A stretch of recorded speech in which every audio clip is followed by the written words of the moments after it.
Super prime ಎಟ್ 9ನಲ್ಲಿ ಇವತ್ತಿನ ಇಡೀ ದಿವಸದ ಪ್ರಮುಖ ಬೆಳವಣಿಗೆಗಳ ವಿಶೇಷ ವರದಿಗಳನ್ನು ನಿಮಗೆ ತೋರಿಸ್ತಾ ಹೋಗ್ತೀರಿ. ಅದಕ್ಕಿಂತ ಮುಂಚಿತವಾಗಿ ರಾಜ್ಯ, ದೇಶ ಹಾಗೂ ವಿದೇಶಗಳಲ್ಲಿ ನಡೆದಿರುವ ಟಾಪ್ 18 ಸುದ್ದಿಗಳನ್ನು ನೋಡೋಣ.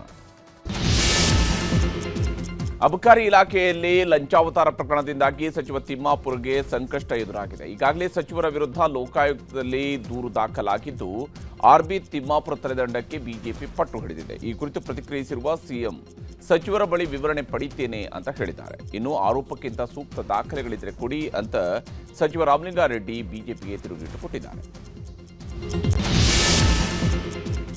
ರಾಯಚೂರಿನ ದೇವದುರ್ಗ ಶಾಸಕಿ ಕರೆಮ್ಮ ಜಿ ನಾಯಕ್ಗೆ ಮರಳು ದಂಧೆಕೋರರು ಬೆದರಿಕೆ ಹಾಕಿದ್ದಾರಂತೆ. ಈ ಕುರಿತು ಎಸ್ಪಿಗೆ ಸಿಸಿಟಿವಿ ಸಾಕ್ಷ್ಯಗಳೊಂದಿಗೆ ಶಾಸಕಿ ದೂರು ನೀಡಿದ್ದಾರೆ.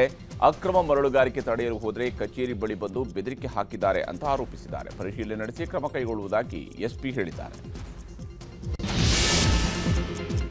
ದಾವೋಸ್ನ ವಿಶ್ವ ಆರ್ಥಿಕ ವೇದಿಕೆಯ ಮೂಲಕ ವಿಜಯಪುರಕ್ಕೆ ಬೃಹತ್ ಹೂಡಿಕೆ ತರಲು ಸಚಿವ ಎಂಬಿ ಪಾಟೀಲ್ ಪ್ರಯತ್ನವನ್ನ ನಡೆಸ್ತಾ ಇದ್ದಾರೆ.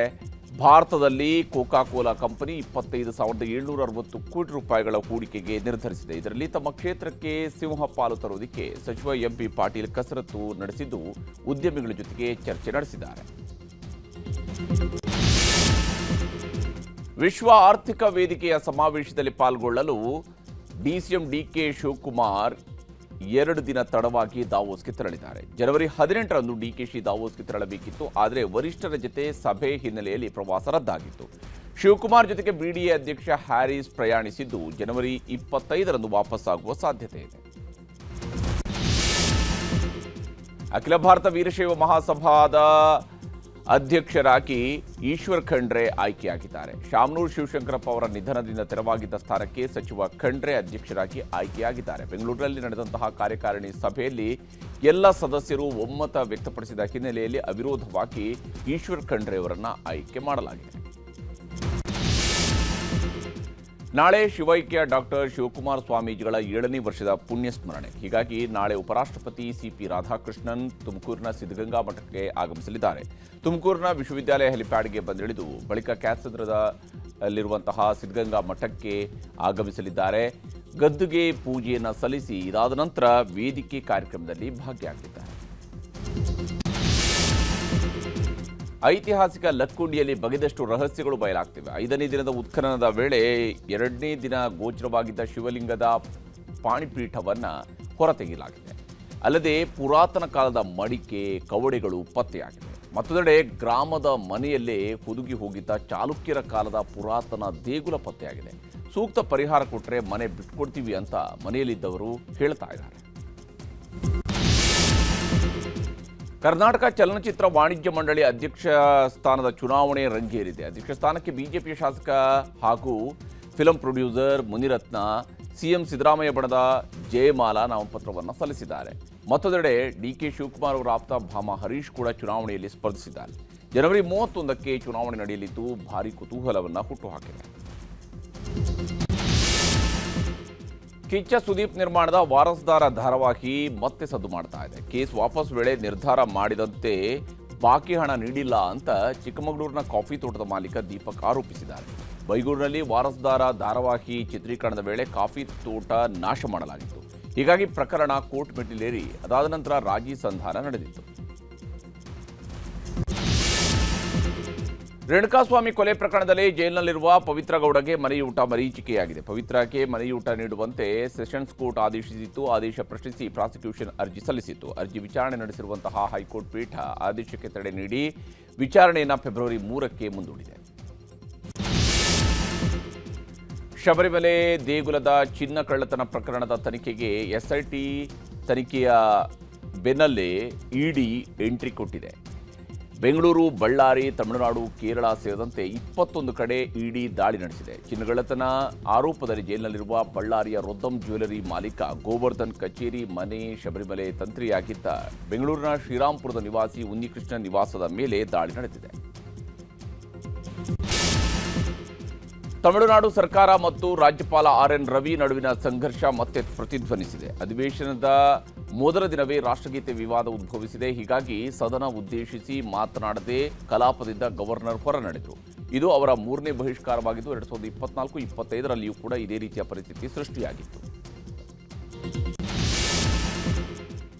ಜಮ್ಮು ಕಾಶ್ಮೀರದಲ್ಲಿ ಮತ್ತೆ ಉಗ್ರರು ಬಾಲ ಬಿಚ್ಚಿರುವ ಶಂಕೆ ವ್ಯಕ್ತವಾಗಿದೆ. ಶ್ರೀನಗರ ಬಾರಾಮುಲ್ಲಾ ರಾಷ್ಟ್ರೀಯ ಹೆದ್ದಾರಿಯ ತಪ್ಪರ್ ಪಟ್ಟನ್ನಲ್ಲಿ ಅನುಮಾನಾಸ್ಪದ ವಸ್ತುವೊಂದು ಪತ್ತೆಯಾಗಿತ್ತು. ತಕ್ಷಣ ಆ ಪ್ರದೇಶ ಸುತ್ತುವರಿದ ಸೇನೆ ಅದು ಐಇಡಿ ಅನ್ನೋದನ್ನು ಪತ್ತೆ ಮಾಡಿದೆ. ಬಳಿಕ ಸ್ಫೋಟಕವನ್ನು ನಾಶ ಮಾಡಲಾಗಿದೆ.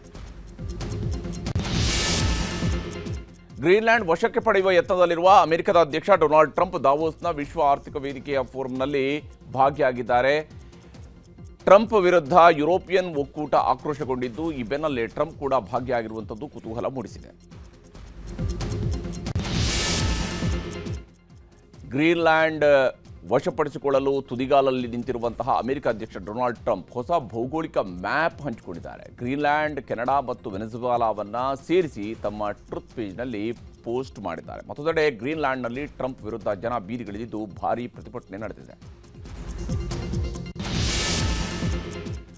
ರಷ್ಯಾದ ಕಮ್ಚಟ್ಕಾದಲ್ಲಿ ಭಾರೀ ಹಿಮಪಾತವಾಗಿದೆ.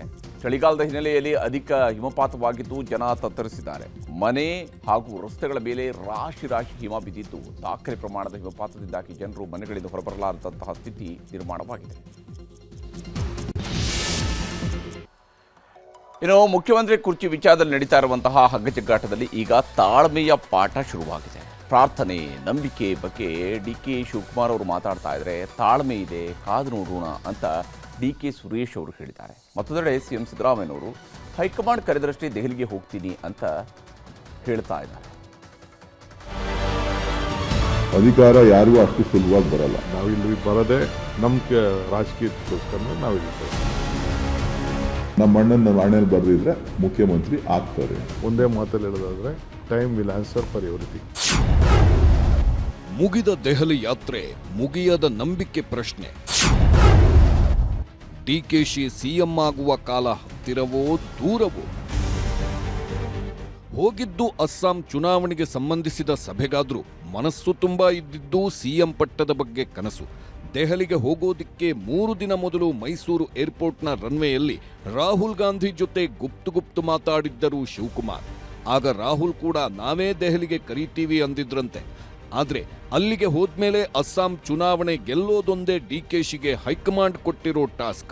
ಅಧಿಕಾರ ಹಂಚಿಕೆ, ಸಿಎಂ ಬದಲಾವಣೆ ವಿಚಾರದಲ್ಲಿ ಹೈಕಮಾಂಡ್ನಿಂದ ಯಾವುದೇ ಸ್ಪಂದನೆಯಾಗಲಿ ಸುಳಿವಾಗಲಿ ಸಿಕ್ಕಿಲ್ಲ.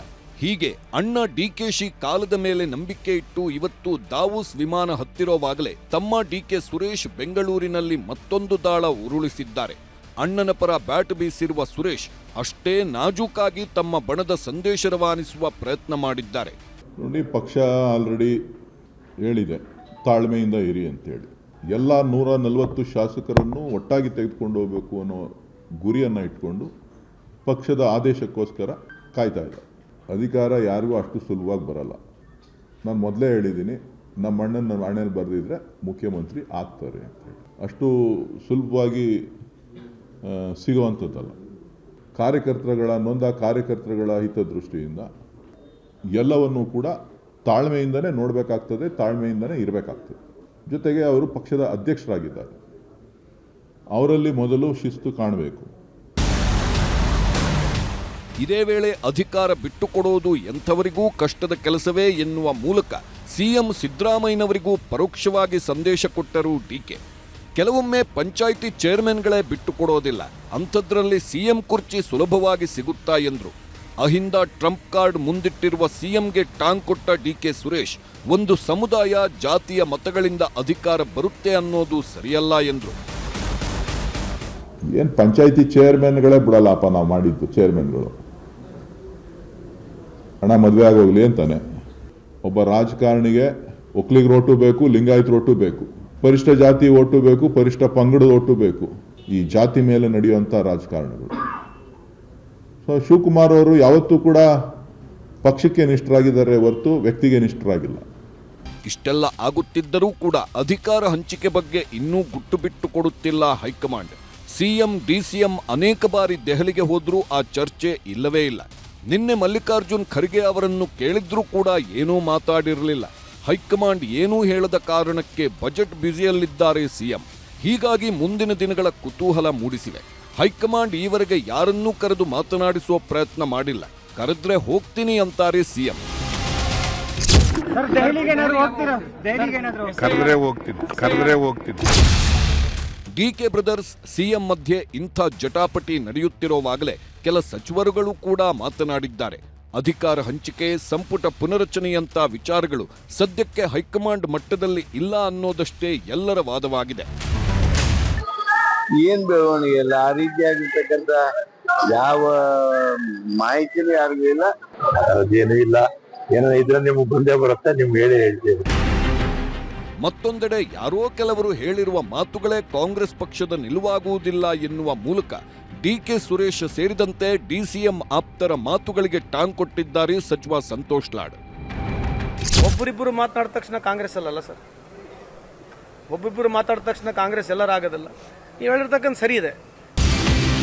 ಕಾಂಗ್ರೆಸ್ ಮನೆಯೊಳಗಿನ ಈ ಎಲ್ಲ ಕುರ್ಚಿ ಕಿತ್ತಾಟದ ನಡುವೆಯೇ ಜನವರಿ 22ರಿಂದ ವಿಧಾನಮಂಡಲ ಅಧಿವೇಶನ ಶುರುವಾಗಲಿದೆ. ಮತ್ತೊಂದೆಡೆ ರಾಹುಲ್ ಗಾಂಧಿ ವಿದೇಶ ಪ್ರವಾಸದಲ್ಲಿದ್ದಾರೆ, ಸಿಎಂ ಬಜೆಟ್ ಬ್ಯುಸಿಯಲ್ಲಿದ್ದಾರೆ. ಈ ಎಲ್ಲವನ್ನೂ ತಾಳೆ ಹಾಕಿರುವ ಡಿಕೆ ಬ್ರದರ್ಸ್ ಈಗ ತಾಳ್ಮೆಯ ಪಾಠ ಹೇಳುತ್ತಿರುವುದು ಮುಂದೆ ಯಾವ ದಾಳ ಉರುಳಿಸಲು ಎನ್ನುವುದು ರಾಜ್ಯ ರಾಜಕಾರಣದಲ್ಲಿ ಭಾರೀ ಕುತೂಹಲ ಮೂಡಿಸಿದೆ. Bureau report, news 18. ಶಿಡ್ಲಘಟ್ಟದ ಪೌರಾಯುಕ್ತಿಗೆ ಚಪ್ಲಿಲಿ ಹೊಡಿಸ್ತೀನಿ ಅಂಥೇಳಿ ಆವಾಜ್ ಹಾಕಿ ತಲೆಮರೆಸ್ಕೊಂಡಿರ್ತಕ್ಕಂತಹ ಚಪ್ಲಿ ರಾಜೀವ್ನಿಗೆ ಹೈಕೋರ್ಟ್ ಛೀಮಾರಿ ಹಾಕಿದೆ. ಮಹಿಳೆಯರ ಅಂದರೆ ಗೌರವ ಇಲ್ವೇ, ನಾಲ್ಗೆ ಶುದ್ಧ ಇರಬೇಕು ಅಂತಾನೂ ತರಾಟೆಗೆ ತೆಗೆದುಕೊಂಡಿದೆ. FIR ರದ್ದು ಮಾಡಿ ಅಂತ ಹಾಕಿರೋ ಅರ್ಜಿ ಆದೇಶವನ್ನು ನಾಳೆಗೆ ಕಾಯ್ದಿರಿಸಿದೆ. ಈ ಮಧ್ಯೆ 7 ದಿನ ಕಳೆದರೂ ಪಾಪ ಹುಡುಕ್ತಾ ಇರುವಂತಹ ಪೊಲೀಸರಿಗೆ ರಾಜೀವ್ ಗೌಡನ ಸುಳಿವೇ ಸಿಗ್ತಾ ಇಲ್ಲ.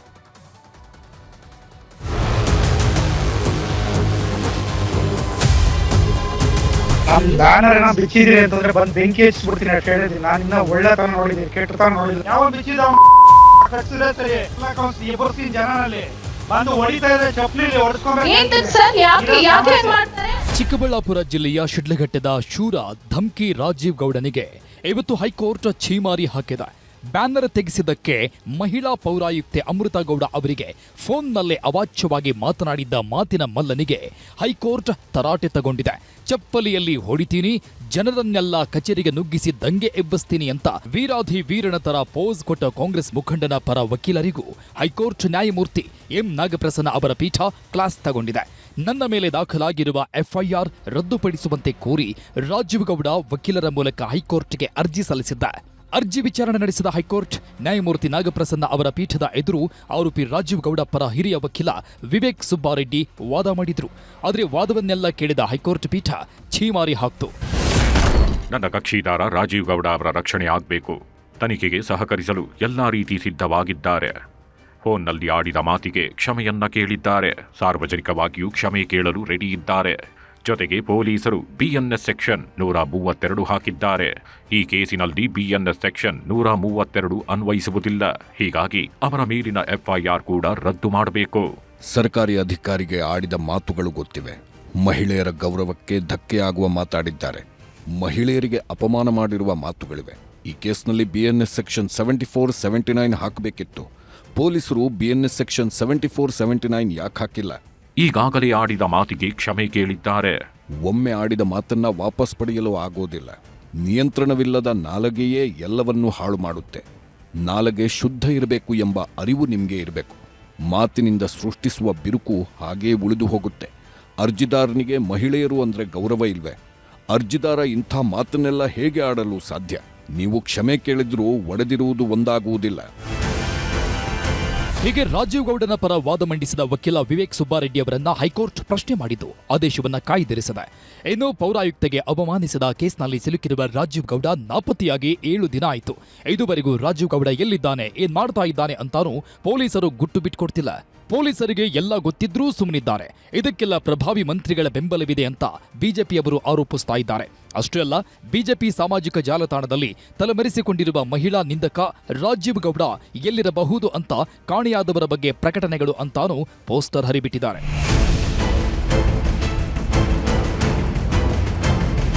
ಏಳು ದಿನಗಳಾದರೂ ಪೊಲೀಸರಿಗೆ ಚಳ್ಳೆಹಣ್ಣು ತಿನ್ನಿಸ್ತಾ ಇರೋ ರಾಜೀವ್ ಗೌಡ ಬಂಧನ ಯಾವಾಗ ಅಂತ ಗೃಹ ಸಚಿವರನ್ನ ಕೇಳಿದ್ರೆ ಅವರು ಗರಂ ಆದ್ರು. 7 ದಿನ ಆಗ್ಲಿ 10 ದಿನ ಆಗ್ಲಿ ಬಂಧಿಸ್ತೀವಿ ಅಂತ ಪರಮೇಶ್ವರ್ ಸಿಟ್ಟಾದ್ರು. ಪ್ರತ್ಯೇಕವಾಗಿ ಟೀಮ್ಗಳನ್ನ ಸೆಟಪ್ ಮಾಡಿದ್ದಾರೆ. ಅವ್ರು ಎಲ್ಲಿದ್ರು ಹುಡುಕಿ ಹಿಡ್ಕೊಂಡು ಬರ್ತೀವಿ. ಸರ್ 7 ದಿನ ಎಷ್ಟು ದಿವಸ ತಪ್ಪಿಸ್ಕೊಂಡಿರಕ್ಕಾಗತ್ತೆ? ಇಟ್ಕೊಂಡ್ ಬರ್ತೀವಿ. 7 ದಿನ ಆದ್ರೆ 10 ದಿನ ಆಗ್ಲಿ, ಎಷ್ಟು ದಿವಸ ತಪ್ಪಿಸ್ಕೊಂಡಿರಕ್ಕಾಗುತ್ತೆ? ಕೆಲವು ಸಚಿವರು ಏನೋ ಸಪೋರ್ಟ್ ಇದ್ದಾರೆ. ಯಾರೇ ಸಪೋರ್ಟಿಗೆ ಕಾನೂನು ಎಲ್ಲರಿಗೂ ಒಂದೇ ಅಲ್ವಾ? ಕಾನೂನು ಅವರಿಗೆ ಏನ್ ಮಾಡ್ಬೇಕು ಅದನ್ನ ಮಾಡುತ್ತೆ. ಹೈಕೋರ್ಟ್ ಅಲ್ಲಿ ಜಾಮೀನು ಸಿಗೋ ಆಸೆಯಲ್ಲಿ ರಾಜೀವ್ ಗೌಡ ಇದ್ದಾನೆ. ಆದ್ರೆ ಆದೇಶ ಕಾಯ್ದಿರಿಸಿರೋ ಹೈಕೋರ್ಟ್ ನಾಳೆ ಏನ್ ಹೇಳುತ್ತೆ ಅನ್ನೋದೇ ಈಗಿರುವ ಕುತೂಹಲ. Bureau report, news 18. ಭಾರತೀಯ ಜನತಾ ಪಕ್ಷಕ್ಕೆ ನೂತನ ರಾಷ್ಟ್ರೀಯ ಅಧ್ಯಕ್ಷರ ಆಯ್ಕೆಯಾಗಿದೆ. ಇವತ್ತು ನಿತಿನ್ ನಬೀನ್ ಅಧಿಕಾರವನ್ನು ಸ್ವೀಕರಿಸಿದ್ದಾರೆ. ಇದೇ ಹೊತ್ತಲ್ಲೇ ಪ್ರಧಾನಮಂತ್ರಿ ನರೇಂದ್ರ ಮೋದಿಯವರು, ನಾನು ಒಬ್ಬ ಭಾರತೀಯ ಜನತಾ ಪಕ್ಷದ ಸಾಮಾನ್ಯ ಕಾರ್ಯಕರ್ತ, ನನಗೂ ಈಗ ನಿತಿನ್ ನಬೀನ್ ಅವರೇ ಬಾಸ್ ಅಂತ ಹೇಳೋದ್ರ ಮೂಲಕ ಹೊಸ ಅಧ್ಯಕ್ಷರನ್ನು ಅಭಿನಂದಿಸಿದ್ದಾರೆ. मैं भारतीय जनता पार्टी का कार्यकर्ता हूं। माननीय नितिन नवीन जी वे मेरे बॉस हैं। ಬಿಜೆಪಿ ಪಕ್ಷದ ಇತಿಹಾಸದಲ್ಲೇ ಇದೇ ಮೊದಲ ಸಲ ಅತಿ ಕಿರಿಯ ವಯಸ್ಸಿನ ವ್ಯಕ್ತಿಯನ್ನ ರಾಷ್ಟ್ರೀಯ ಅಧ್ಯಕ್ಷ ಸ್ಥಾನಕ್ಕೆ ಆಯ್ಕೆ ಮಾಡಲಾಗಿದೆ. ಬಿಜೆಪಿಯ ರಾಷ್ಟ್ರೀಯ ಅಧ್ಯಕ್ಷ ಸ್ಥಾನಕ್ಕೆ ಅವಿರೋಧವಾಗಿ 45 ವರ್ಷದ ನಿತಿನ್ ನಬೀನ್ ಅವರಿಗೆ ಇವತ್ತು ಪಟ್ಟಾಭಿಷೇಕ ಮಾಡಲಾಯಿತು. ಬಿಜೆಪಿ ನೂತನ ರಾಷ್ಟ್ರೀಯ ಅಧ್ಯಕ್ಷರಾಗಿ ಆಯ್ಕೆಯಾದ ನಿತಿನ್ ನಬೀನ್ ಅವರನ್ನ ಖುದ್ದು ಪ್ರಧಾನಮಂತ್ರಿ ಮೋದಿಯವರೇ ಕೈ ಹಿಡಿದು ಬಿಜೆಪಿ ಕಚೇರಿಗೆ ಕರೆತಂದ್ರು. ಬಿಜೆಪಿ ಕೇಂದ್ರ ಕಚೇರಿಯಲ್ಲಿ ಡಾಕ್ಟರ್ ಶ್ಯಾಮ್ ಪ್ರಸಾದ್ ಮುಖರ್ಜಿ ಮತ್ತು ಪಂಡಿತ್ ದೀನದಯಾಳ್ ಉಪಾಧ್ಯಾಯ ಪುತ್ಥಳಿಗೆ ಪುಷ್ಪಾರ್ಚನೆ ಮಾಡಿಸಿದ್ರು. ಆಮೇಲೆ ರಾಷ್ಟ್ರೀಯ ಅಧ್ಯಕ್ಷರ ಕುರ್ಚಿಯಲ್ಲೂ ಕೂರಿಸಿ ನಿತಿನ್ ನಬೀನ್ಗೆ ಹೂಗುಚ್ಛ ನೀಡಿ ಮೋದಿ ಶುಭಾಶಯವನ್ನೂ ತಿಳಿಸಿದ್ರು. ರಾಷ್ಟ್ರೀಯ ಅಧ್ಯಕ್ಷರ ಆಯ್ಕೆ ವೇಳೆ ದೆಹಲಿಯ ಬಿಜೆಪಿ ಕಚೇರಿಯಲ್ಲಿ ಸಮಾವೇಶವನ್ನು ಆಯೋಜಿಸಲಾಗಿತ್ತು. ಇದೇ ವೇದಿಕೆಯಲ್ಲಿ ಮಾತಾಡಿದ ಮೋದಿ, ನಾನು ಪ್ರಧಾನಮಂತ್ರಿ ಆಗಿರಬಹುದು, ಆದ್ರೆ ನಾನೊಬ್ಬ ಬಿಜೆಪಿ ಕಾರ್ಯಕರ್ತ, ನನಗೆ ನಿತಿನ್ ನಬೀನ್ ಬಾಸ್ ಅಂದ್ರು. नरेंद्र मोदी देश के प्रधानमंत्री है, तीसरी बार प्रधानमंत्री बने। इन सबसे भी बड़ी चीज मेरे जीवन में है, मैं भारतीय जनता पार्टी का कार्यकर्ता हूं। ये सबसे बड़ा गर्व है। और जब बात पार्टी के विषय को आती है, माननीय नितिन नबीन जी, मैं एक कार्यकर्ता हूं, वे मेरे बॉस हैं। ನಿತಿನ್ ನಬೀನ್ ನನ್ನ ಬಾಸ್ ಅಂತ ಪ್ರಧಾನಿ ಮೋದಿ ಹೇಳಿದ ಬಳಿಕ ನಬೀನ್ ಕೂಡ ಮಾತಾಡಿದ್ರು. ನಮಗೆ ದೇಶ ಮೊದಲು, ಪಕ್ಷ ಆಮೇಲೆ ಅನ್ನೋ ಆದರ್ಶದಲ್ಲಿ ಕೆಲಸ ಮಾಡೋಣ ಅಂತ ಕರೆ ಕೊಟ್ರು. राष्ट्र प्रथम के नारे, नेशन फर्स्ट, पार्टी नेक्स्ट और सेल्फ लास्ट, माननीय प्रधानमंत्री जी ने इस नारे के साथ हम लोगों को जोड़ा है, हमारे नेतृत्वकर्ता ने हमें जोड़ा है, और हम सब के लिए ये प्राथमिकता होनी चाहिए कि हम राष्ट्र के आगे रखकर ही अपने कामों को आगे बढ़ाएं। ನಿತಿನ್ ನಬೀನ್ ಬಿಜೆಪಿ ರಾಷ್ಟ್ರೀಯ ಅಧ್ಯಕ್ಷ ಸ್ಥಾನವನ್ನ ಸುಮ್ಮನೆ ಪಡ್ಕೊಂಡಿಲ್ಲ, ತಳಮಟ್ಟದಿಂದ ಬಿಜೆಪಿಗಾಗಿ ದುಡಿದಿದ್ದಾರೆ. ನಬೀನ್ ಅವರ ತಂದೆ ನವೀನ್ ಕಿಶೋರ್ ಸಿನ್ಹಾ ಆರ್ಎಸ್ಎಸ್ ಜೊತೆ ನಿಕಟ ಸಂಪರ್ಕದಲ್ಲಿದ್ರು. 2006ರಲ್ಲಿ ತಂದೆ ನಿಧನದ ಬಳಿಕ ಎಲೆಕ್ಷನ್ಗೆ ನಿಂತು 26ನೇ ವಯಸ್ಸಿನಲ್ಲೇ ಶಾಸಕರಾಗಿ ಆಯ್ಕೆಯಾದ್ರು. ಬಿಹಾರದಿಂದ 5 ಬಾರಿ ಶಾಸಕರಾಗಿ ಸತತವಾಗಿ ಆಯ್ಕೆಯಾಗಿದ್ದಾರೆ. ಬಿಹಾರ ಲೋಕೋಪಯೋಗಿ ಸಚಿವರಾಗಿ ಯಶಸ್ವಿ ಕಾರ್ಯನಿರ್ವಹಿಸಿದ್ದು, ಹಗರಣ, ಭ್ರಷ್ಟಾಚಾರ ಆರೋಪ ಇಲ್ಲದೆ ಆಡಳಿತ ನಡೆಸಿದ ವ್ಯಕ್ತಿ. 2023ರಲ್ಲಿ ಛತ್ತೀಸ್ಗಢ ಚುನಾವಣೆ ಉಸ್ತುವಾರಿ ಕೊಟ್ಟಾಗ ಬಿಜೆಪಿಗೆ ಗೆಲುವು ತಂದುಕೊಟ್ಟಿದ್ರು. ಆಮೇಲೆ ನಡೆದ ಲೋಕಸಭೆಯಲ್ಲೂ 11ಕ್ಕೆ 10 ಸ್ಥಾನ ಗೆಲ್ಲಿಸಿದ ಮೇಧಾವಿ. ಬಿಹಾರ ಚುನಾವಣೆಯಲ್ಲೂ ತಳಮಟ್ಟದಲ್ಲಿ ಪಕ್ಷ ಸಂಘಟನೆ ಮಾಡಿದ ಚತುರ. ಹೀಗಾಗಿನೇ ಬಿಜೆಪಿ ರಾಷ್ಟ್ರೀಯ ಅಧ್ಯಕ್ಷರ ಸ್ಥಾನ ನಿತಿನ್ ನಬೀನ್ಗೆ ಒಲಿದಿದೆ.